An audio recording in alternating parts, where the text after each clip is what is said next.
غالب نے اس کا جواب لکھا. اچھا مفتی اعظم بھوپال ہے تو ظاہر سی بات ہے کہ تھوڑا سا القاب کے ساتھ حجت الاسلام، اعلی حضرت والا تبار وغیرہ کچھ نہ کچھ تو ہونا چاہیے نا. غالب کا جو انداز ہے، جو پڑھ چکے ہیں غالب وہ تو جانتے ہیں. کیا انہوں نے آغاز کیا خط کا آغاز، کچھ نہیں، نہ مولانا، نہ قبلہ، نہ حضرت وغیرہ، کچھ بھی نہیں. کہا ابے مفتی سن.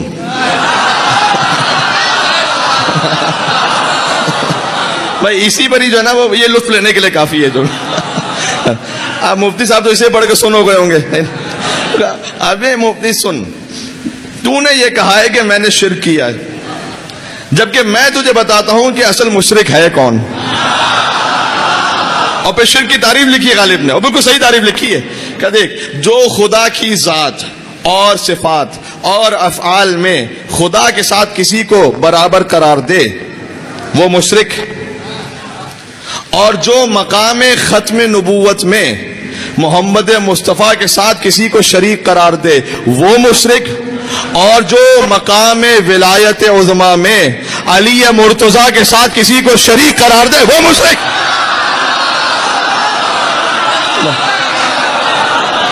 مل کے صلوات بھیجیں محمد و آل محمد پر.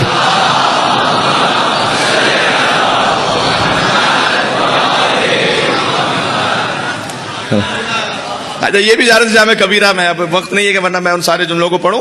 ٹھیک ہے، وہ مشرک تو مقام ولایت میں جو شریک قرار دے مرتضیٰ کے ساتھ کسی اور کو تو وہ مشرک.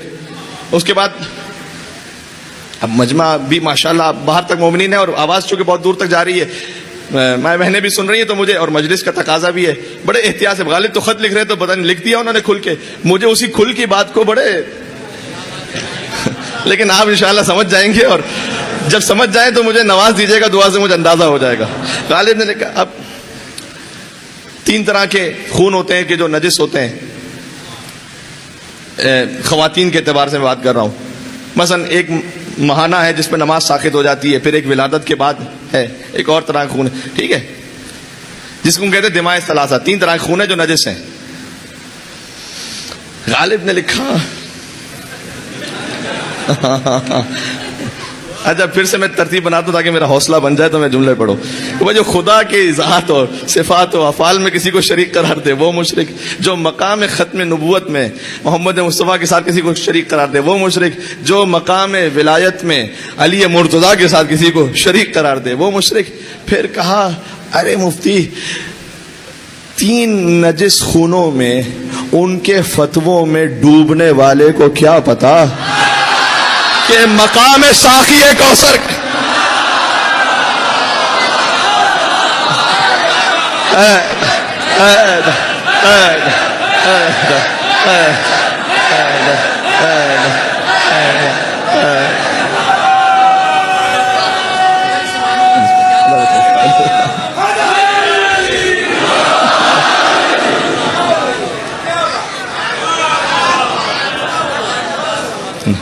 کیا پتا.